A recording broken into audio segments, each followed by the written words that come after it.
So now after all our careful work trying to graph exponential functions, we can now be rewarded with some insights. Now it might be premature to draw these insights, but draw them we will. Or at least I'm going to guide you to it. Here I have constructed this beautiful table, okay? And the way we're going to read it is like this. This is like a prototype. This is the prototype that we're looking at. Y equals to a bx, where of course, so in other words, this is like kind of like a general exponential, okay? And here we have the exponentials for b greater than 1. And you can see that they'll, if the a is positive, then it'll go like this. Like we saw in our first example, y equals 2 to the x.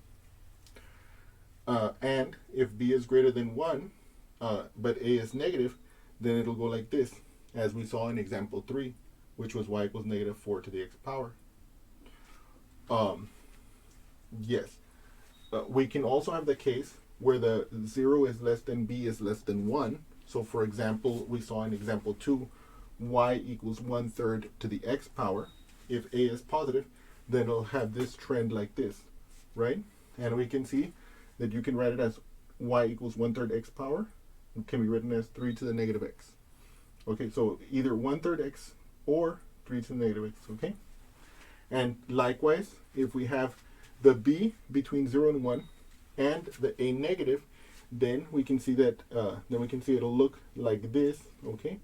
And that's like example 4, where y equals to negative 1/2 raised to the x, or negative 2 to the negative x. What I want you to see in this table is to get an idea of what the exponential graphs are going to look like. Whenever you're dealing with an exponential graph, it'll look like one of these, okay? And so, why am I showing you this? Let me show you why. Later on, we're going to learn to graph different, we're going to do some examples of graphing some more interesting cases.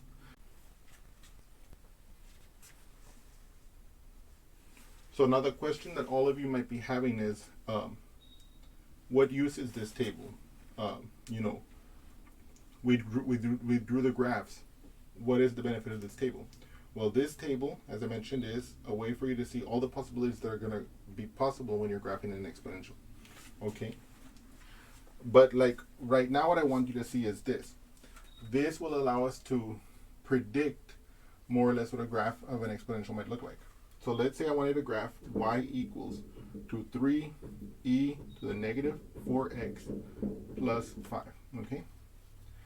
Now, we're going to discuss later that e is equal to approximately, so I should put a squiggly, 2.718 ... Okay, it's going to continue forever. So now what I want to do to get a feel for what it's going to look like is I'm going to say, aha, here I have e to the negative 4x. Okay? So what I can imagine here is that that looks like one of these graphs over here. Okay? Because you notice here how I wrote when we did the 1/3 to the x power, we saw that could be written as 3 to the negative x power. Similarly, when we did the negative 1/2 raised to the x power, we saw that could be written as negative 2 to the negative x power. So we know that it's in that column of this table. The a, the coefficient in front of the exponential term, is positive. So we can see that this graph will look like this one. Okay? So now, of course, we don't know the finer details yet of this graph, but we can predict that when I graph it on paper, it's going to look like this. Okay? That's the advantage of understanding this table and understanding these basic examples. Okay? Now later on, we're going to see for example, we know that the y equals to 1/3 x. We know that when we did that example, we got a horizontal asymptote of y equals 0, aka the x-axis. Here, you can see that this one would have been vertically shifted up by 5. So I know that the horizontal asymptote of it will be at positive 5. Okay? I know that this 3 corresponds to a vertical stretch. So I know that it'll appear to go faster. It'll be more steep in its ascent because of that. Okay? And I know that, of course, the 4 times x corresponds to a horizontal shrink by 4. So that will also add to the effect of it appearing to be steeply rising. Okay? But we're going to go into those kind of details later. But from here, what I wanted you to see is how knowing this table of these basic exponential graphs allows us to look at an example we're not familiar with, or we're not that familiar with, and to get an idea of what its graph might look like and what kind of behavior to expect. Okay? Okay. Now let's consider this example here. Here I have an exponential, right? We can see that we have some positive base being raised to a power. We have a coefficient of -3, and then we have some like -4, which is a vertical shift downward, right? But so looking at this and looking at our table of exponential graphs, we can see, aha, my A is negative. So I know I'm in the bottom row, right? Now I ask myself, the base, is it being raised? I mean, is the B is the B bigger than 1 or less than 1? You can see here clearly 1.09 is bigger than 1. And so it's going to look like this one, right? So somehow this graph, when we graph it, it'll have this kind of overall behavior, okay? And of course, based on the transformations, we know that we can draw some insights about it. You know, we know that the horizontal asymptote of this one is y equals 0, as we saw in that example. I believe it was example 3, okay? And so here, it's vertically shifted down by 4 units. Okay, so that means that this horizontal asymptote will also be -4, okay? We can see that this -3 reflects this graph across the x-axis and it stretches it, right?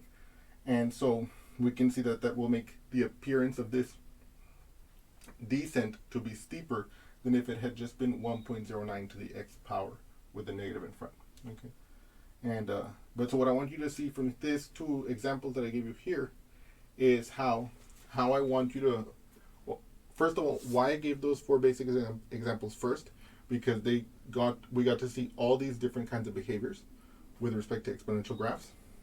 And because now, having categorized them in this way, we're able to draw the insights from this to look at a new exponential and to kind of get a feel for how it looks, okay? And to kind of get a feel for how to graph it and the important landmarks of it and stuff. And of course, later, as we do some actual graphing examples, we're gonna actually we're gonna see how to do it more carefully. But I want you to be able to have this kind of intuitive approach as well, to kind of be a check on not a check, but like, in other words, so that you can have a vision of what the solution might look like before you do it, okay? To be like that insight. In any case, I believe you guys get it, and I look forward to seeing you again very soon.